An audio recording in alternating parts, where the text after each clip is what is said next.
Welcome to Trade Tactics. Trade Tactics was created to provide a platform for trade contractors to learn best practices for running and growing a business from other successful trade companies. Speaking of adding to the success of your company, Stack Construction Technology created Stack to help you win more jobs, free up your time, and make more money. Stack is a cloud-based pre-construction solution that powers plan, spec, and document management, team collaboration from the office to the field, and to clients and suppliers. Stack does cloud-based material and quantity takeoffs, provides project reporting and job analytics so you can track bids in real time. Check them out, stackct.com. You can log in, you get a free trial, it's easy to use, and their training and support is always free. Stack was created by trade workers for trade workers. Check it out. Get your life back, spend less time bidding jobs, bid more jobs, win more jobs, make more money. Check them out, stackct.com. These guys were trade contractors, created a solution that worked for them, and it's going to work for you too. Check them out, stackct.com. Today on the show, we're interviewing Danny Kerr from the Breakthrough Academy. Breakthrough Academy partners with trade companies to structure their entire business and anchor it with clear, achievable goals. During the interview with Danny Kerr today, we go into great detail about the tools and services BTA provides to their clients. I've actually broken the interview into two parts because it was rather lengthy, so I broke it down to about two 35-minute halves. The first half of the interview, we talk about entrepreneurship, what it actually takes to be an entrepreneur and run a business. We talk about financial management. We talk about recruiting and so much more. Part two of the interview, we talk about retaining quality team members. We talk about on-site marketing, work-life balance, problem solving, and just a ton more. I think you're going to find that this interview provides just an abundance of resources that you can use immediately and implement in your company immediately to help grow your company and really add to the success of your company. You can check out Breakthrough Academy at btacademy.com. There's a ton of information on there, and you can actually go to btacademy.com/download, type in TT1219, and they will send you a ton of information, some strategic planning forms, cash flow forms, some job description templates you can use. You can implement those into your business immediately. All right, stay tuned. This is a great interview. Like I said, part one's about 35 minutes. Part two is about 35 minutes. Check it out. You're going to love it. And I hope you enjoy. Thanks so much. Let's say this. So we've got a candidate. You bring him on board. How do you take a company? Because I know when I was hiring people, I would bring them on board. I'd give them maybe 30 minutes worth of training, and I'd be like, go do what I hired you to do. Right.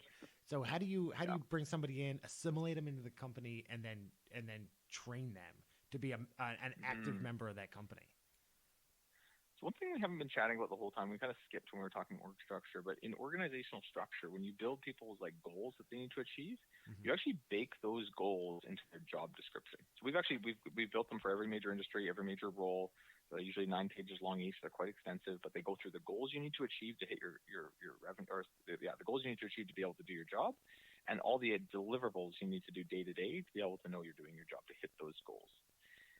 That big document gives us a roadmap for what we're going to have to go train these people in.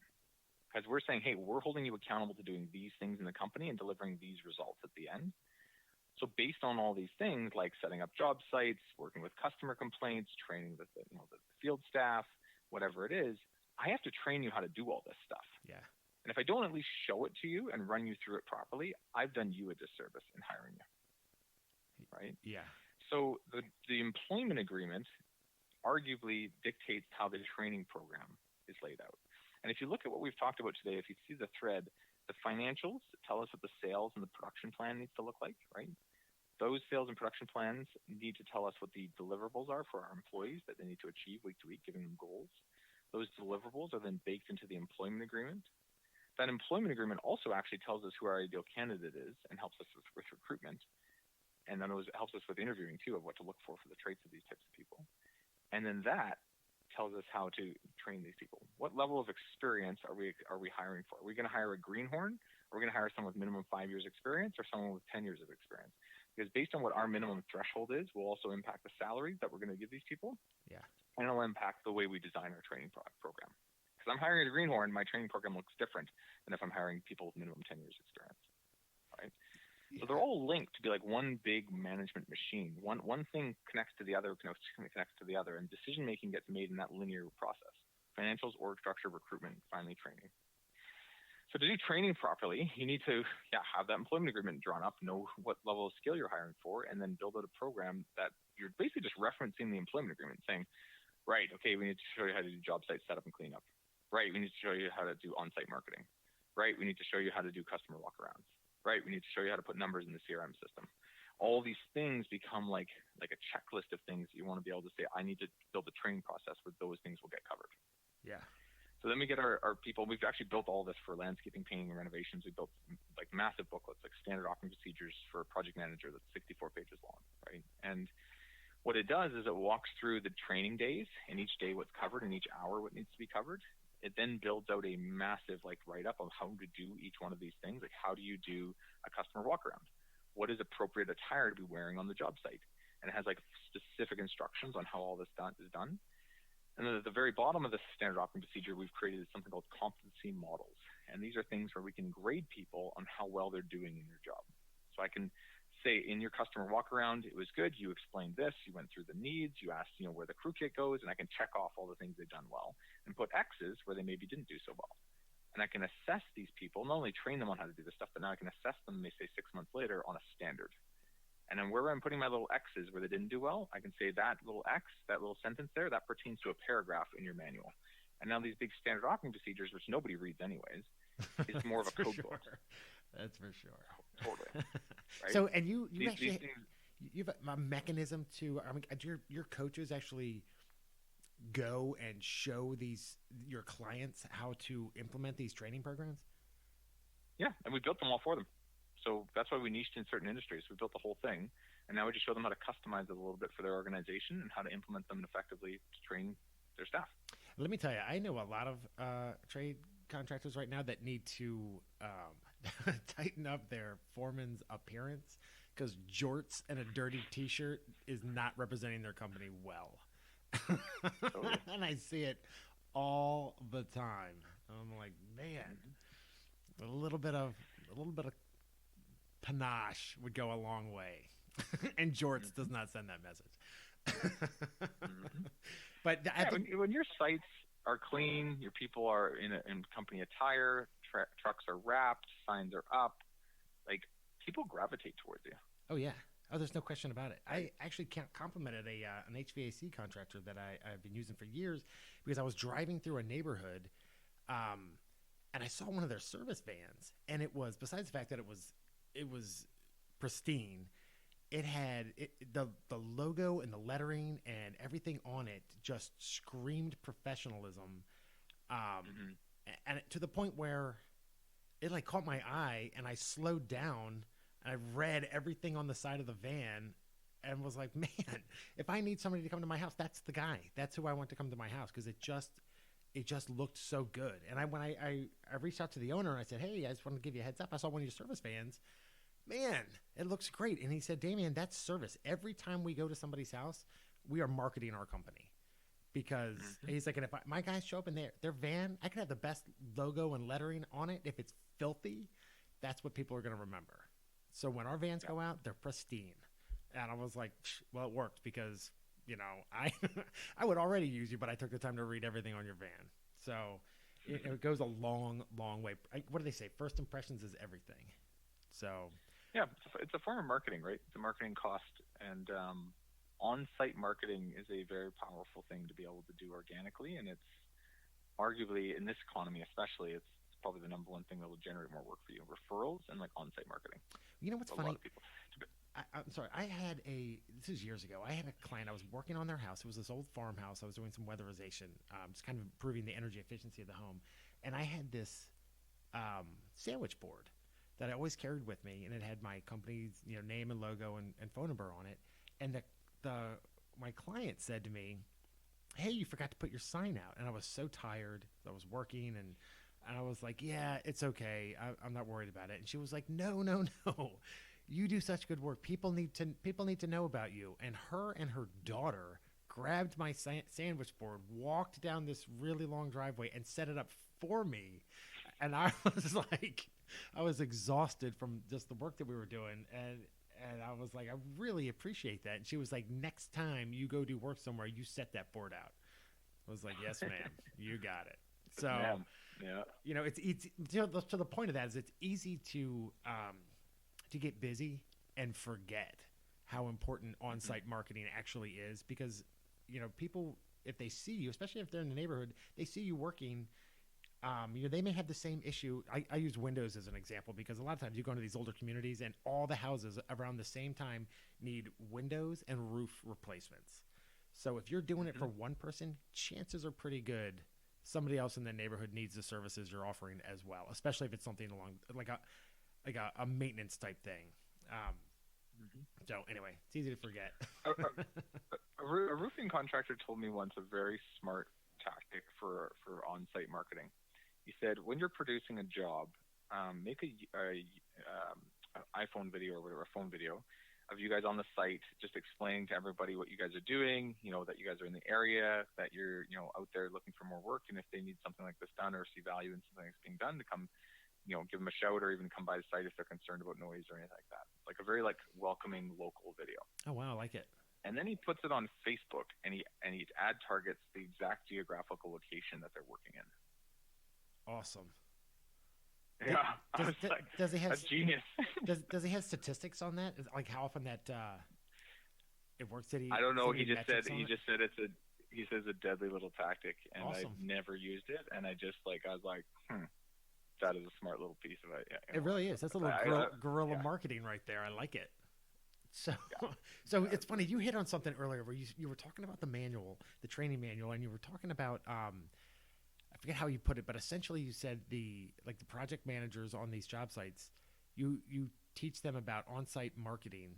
So I assume that rolls into a greater sales process that you share with your clients when they come out.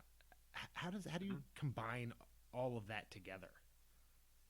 That's a good question, but basically, marketing and sales connected in one big kahuna. It starts with almost like the recruiting stuff we're talking about. Who's your ideal client, right? Where do they hang out? Where do they spend their money? What do they love? What do they hate? What's their values? All this stuff, right? And you start to think about, especially I like thinking about where they spend their time and where they spend their money. What are they doing 9 to 5? What are they doing 5 to 9? What are they doing on weekends? Where do they spend their money?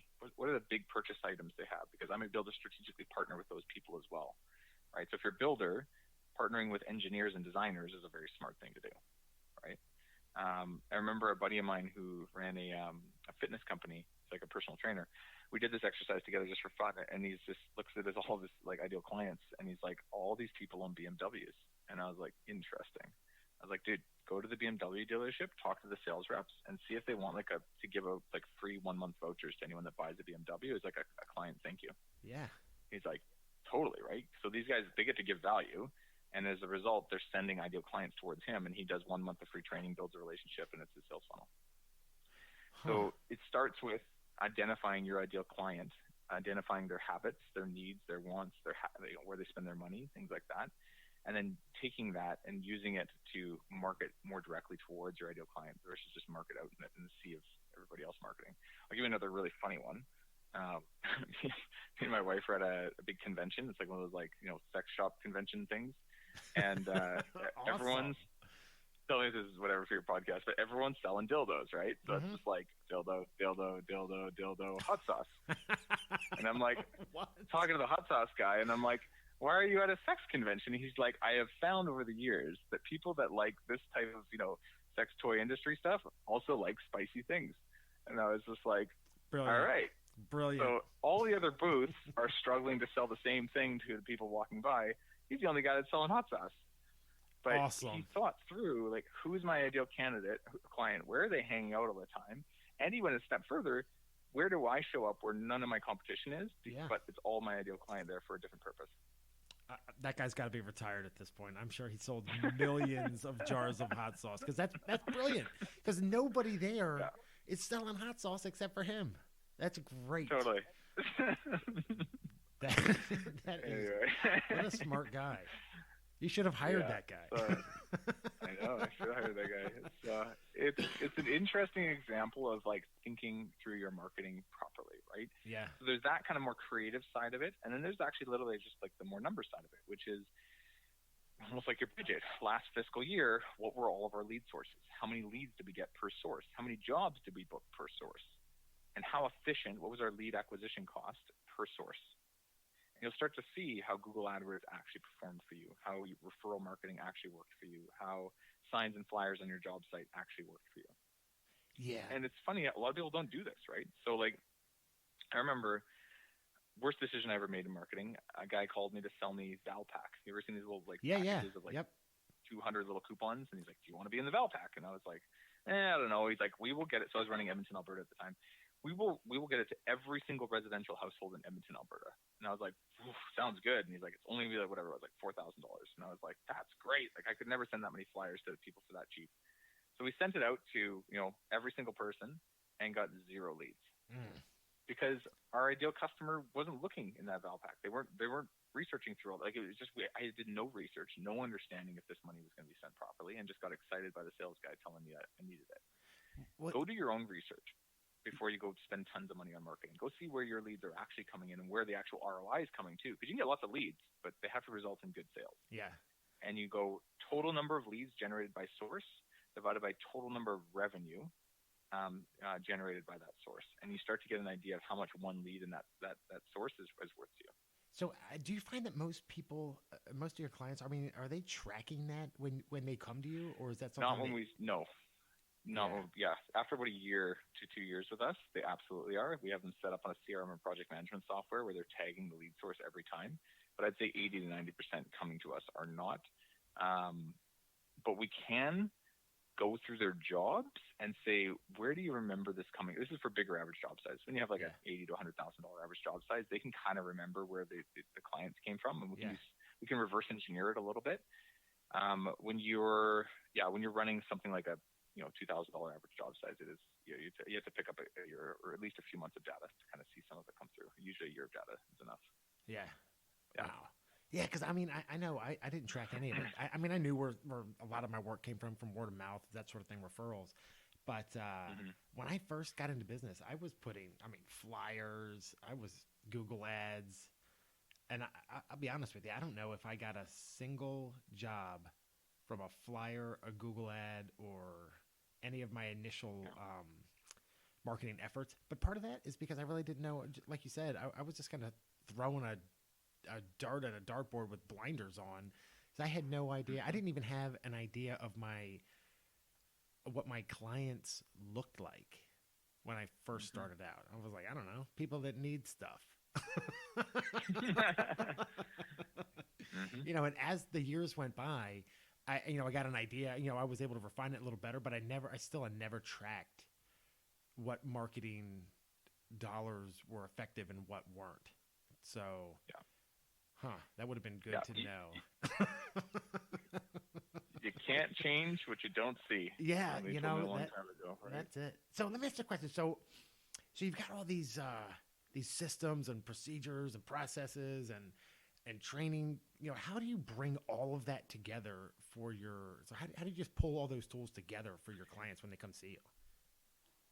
So because my background is in franchising, I literally just took what works best about franchising and developing a franchisee and got rid of all the technical, like sign a big, massive contract and lock yourself up on turf and now you owe us royalties forever.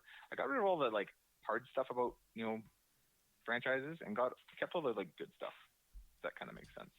So what franchises do is they onboard a new person. They give them like, X amount of weeks or whatever it is for like an onboarding training process to get them kind of started. They then get them out in the field. They start to have them operate, and then they do ongoing support by basically, the good ones anyways, do ongoing support by basically doing like weekly or biweekly goal setting with those franchisees, and usually monthly or quarterly training sessions that they're continuing to sharpen their saw with. Okay. That's how you onboard and develop a franchise. Okay. We do the same thing. So first step is an assessment. Actually, I skipped this part with franchising, but you don't just hire anyone to run a franchise. Like, you have to make sure it's the right fit because you're investing a ton of your time, money, and your brand into this person, right? So we do the exact same thing. We start with an assessment. We say, is this a good fit for you? Is this a good fit for us? Let's get to know each other a little bit first, right? Okay, this is. Come through this 6-week program. We call it Blueprint. It's very similar to, a builder building a blueprint for a customer. It's kind of like a quasi commitment. It's like, let's build this for you, get it all down on paper first, make sure we're all happy with what we're about to go build in reality, and build a relationship along the way too. So it makes it easier when we go into the actual build out, right? So we're building out, basic budget, basic org structure, talking about job descriptions, giving them templates for that, helping them understand recruiting processes, giving them templates for that, helping them understand training programs, giving them templates for that, helping them understand sales process and marketing processes, and helping them calculate how much, leads and sales they're getting for source, and helping them understand their time, even where they're spending their time and where they're not, and where they need to adjust to be able to, make time to run the business itself. And at the end, it's a 6-week program we put them through. It's about 3 hours a week each week. By the time we're done that, they walk away with a head full of like, I know exactly where I need to go. I see how my business is going to be interlinked to be like one big machine, and I've got a big list of shit to get done now. Right? Awesome. And so then we're like, okay, great. Like, do you actually want to implement that? Because if you do, we've got a whole coaching program now where we can week by week help you implement one idea at a time and slowly integrate all these ideas while doing live tracking financially with you, so we can look at your sales, your production, and your financials and see where your lowest hanging fruit is and help kind of strategically manage you. And so then it goes into a series of bi-weekly meetings with a group of contractors and a coach, and they slowly go through implementing all these ideas. They look at a knowledge library so they can watch how-to videos along the way, and then also get live coaching from their coach. And then we do quarterly reviews. So we do one-on-one sit-downs with them every quarter and help them make sure they're hitting their year-end plan. So we do like a strategic plan at the beginning of the year, and then we break that down into quarterly reviews. Awesome. So, yeah. Awesome. And then on top of that, we just go on epic retreats, and we have, taking 200 people to Whistler, and we're going to go bobsledding and snowmobiling and do a day of strategic planning in the boardroom or whatever. And it's kind of like a big community. I've seen your videos on your retreats. They look awesome. Totally. Yeah. I'm sure the clients and your staff love them. And you do it twice a year? Yeah, so we have 2 major ones a year. We have the Winter Summit, and then we have the Summer Retreat. So Winter Summit's more of like strategic planning, building your one-page strategic plan, and then it's going out and, we usually pick a different mountain every year, but going off snowmobiling and snowboarding, and we're doing heli skiing this year with a small group, and do some cool stuff. And then Summer Retreat is a bit more of like a getaway. So we did, like a fishing trip up in northern Saskatchewan. We had a big fishing derby with a bunch of our guys. This year we're doing river rafting. So we have like a helicopter flies to the back end of this massive river in Squamish, British Columbia. We do a 3-day rafting trip down. We camp on the riverside bank. And then one we haven't done yet, but we're looking at doing is some sort of like horse ranch. So we can do like a cookout at night and like ride these horses off into the mountains, and then like, we get way up in the hills with the stars under us, sleep in the stars kind of thing. So oh my God, these are like totally. So these are like life experiences that I don't find people often do for themselves, but being a part of this, we kind of force them to go live their lives along the way as well, which is a big part of this. It's amazing. That's amazing. I'm sure that the because business, we mentioned it earlier, it's all networking. And I'm sure when your clients come back and they're talking to their friends who are also entrepreneurs and business owners and things, and they're telling them about the, helicopter ride they took to raft 3 days and everything else, I'm sure they're like, oh my God, I need to learn more about that company and what they have to offer. Yeah. Yeah. And it's just a value. Like, one thing I'm going to talk to our guys about this year at our Winter Summit is you don't need to sell BTA to your people. Like, literally just like help them. We've given you tools. Yeah. Go and use some of those tools to help your fellow contractors and like help your community properly. That's the right way to grow. Our number one source of growth is referrals, actually, which has been great. And we've just really tried to be very non-transactional about everything. It's like, look, like, we've given you stuff, like, go help other people with it, and the right people come in slowly. I had a woman. She was the president of a company. She was one of my best one of my best customers. We were just having like a casual meeting, and she was giving me business advice. And at the time, I was too, I don't know what you would call it, pig-headed, stubborn. I was just too stubborn. I was like, you don't know what you're talking about. Instead of thinking to myself, here is a very successful business person, been in business for, as long as I've been alive, maybe what she's saying, there's some wisdom there. I was like, I know what I'm doing. But when I think back of it, when I think back on what the advice she gave me, I mean, it was wisdom that could have immediately impacted my company. But you know, it was like, whatever. I already know what I'm doing. Yeah, it's interesting. The mindset of an entrepreneur you have to be very careful with, because whether you have extreme success or extreme failure, your brain does try to protect you often. And I do find a lot of people get caught up in like the blindness of their stubborn pride. And I would be one to blame too at times. Like I'm just like, I want something, I've got an idea, I want to do it my way, and I'm pushing for it. And then I realize like I was blinded by my own stubbornness, right? Sure. You know, James, one-third owner in Breakthrough Academy, he often reminds me, he was actually my coach, my boss years ago, the painting organization I used to work with. But he's like, Danny, like, act like you've never arrived. He's like, work until the day you die, knowing that you've never made it. And that's totally okay, because it's more important to be on this little journey that we're on than to go and like make it to some like mirage sunset that we're never actually going to get to. Yeah. And so if you're constantly trying to get there, wherever there is, you're going to be massively disappointed in the end, because you're going to have wasted all your time trying to get there, spent no time enjoying, you know, the kids and the family and the life experiences that come with that. And you'll also shut yourself off from other people, because you're like, I've got my thing, leave me alone, versus like, tell me about your thing. Tell me why you think that way. Interesting, right? Yeah. And that openness really changes people's thinking. I remember my first year ever running a business, I called my coach at the time. I was in the franchise system, and I was like, we were painting houses, and I was like, dude, like, there's no way we can paint this house. I've got a 24-foot ladder, and it's a 35-foot gable, right? It's a 35-foot peak. Yeah. He's like, we've tried. I'm like, I'm not going up there on the roof. It's too steep, and yada yada. And he's like, Danny, in like all my years of painting, there's never been a house that we haven't figured out how to paint. Call me back at the end of the day, and I expect an answer from you. He's like, stop being like a little wiener, whatever. Yeah. And I was like, tie two ladders together. So I hung up the phone. I was like, blah. So I go on site, and I look at the 24-foot ladder, and I look at the angle. It's going to get maybe to like 18, 19 feet plus my body length. Like, I'm just like, this isn't going to work. I don't understand what he's talking about. And then I see my extension pole on the ground, and it's like a good 10, 15-foot extension pole. And I'm like, I wonder if I taped my brush to the end of my extension pole and then cut a line on the trim board with my brush, standing at the top of the ladder, if I could reach that 35-foot gable. Sure enough, the length worked, painted the board, moved on to the next job. Perfect. But what like I remember about that so vividly was that I stopped being like, I can't do this, I can't do this, I can't do this. And my coach forced me to start asking, like, how can I do this? And I immediately came up with an answer. Good. But if I just spent all my time being like, this can't happen, this can't happen, this can't happen, I never would have noticed the extension pole. I would have just been busy trying to figure out what I'm going to tell the customer. Yeah. What business, excuse you're going to come up with. Totally. And like, to be a good entrepreneur, you must be a good problem solver. And in business, especially when you're stressed out, you stop problem solving. And you need to not be of the mindset of like, we can do this with like blind, like no idea what you're doing, or we can't do this, and like stubborn and not being able to be open to the, new ideas. You have to kind of always approach things with like, how can we do this? Yeah. If we had to figure this out, what would we do?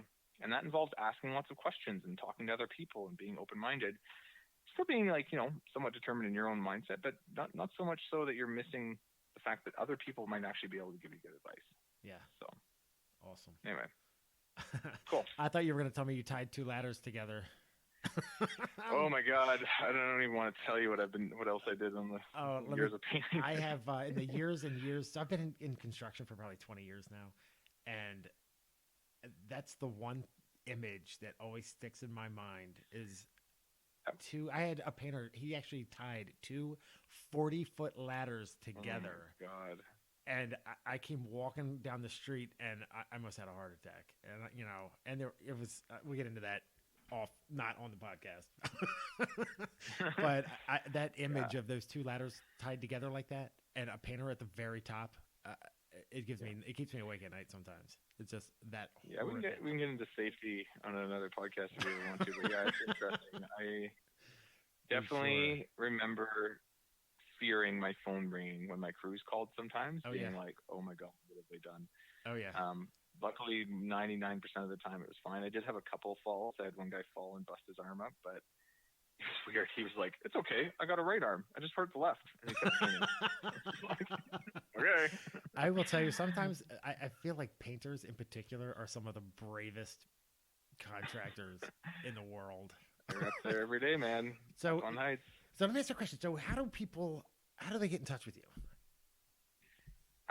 So probably the easiest is our website. So btacademy.com. So B as in Bravo, T as in Tango, and then Academy, ACADEMY.com.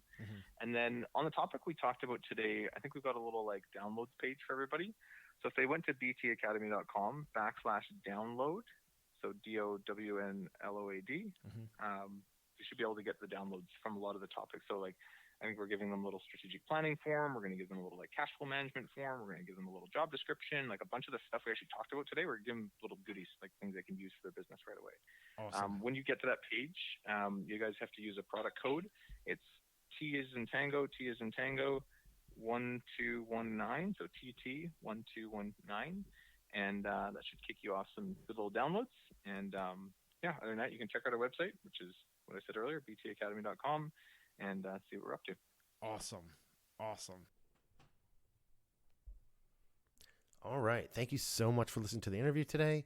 I'm sure you learned a lot listening to Danny. His depth of knowledge when it comes to running a business is pretty impressive. As always, if you're looking to improve the productivity of your bidding process at work, go to stackct.com, log into your Stack account, check it out. That is a cloud-based solution. They offer plan, spec, and document management, team collaboration. Stack does cloud-based material and quantity takeoffs. Anywhere you have access to Wi-Fi, you have access to your Stack account, project reporting, their job analytics. It's fantastic. Customer support and training, always free. Check them out. Stack was created by trade workers for trade workers. These guys get it. They understand what's going on out in the field. They understand the challenges that trade contractors face. They're here to help. They're here to save you time, make you more money, and win you more jobs. Check them out, stackct.com. Also, check out Builder Tactics. We've got our online training program. It's going to be released at the end of January, beginning of February. As always, we have our manual for download. We will have a separate segment of the website specifically dedicated to trade tactics, so you can log on there. We can help train your foreman. We can help you with the success of your business. Check us out, buildertactics.com. And as always, check out the Construction Management Podcast. That is a wealth of information for anybody that wants to do anything with construction. Thanks a lot, and we really appreciate you listening.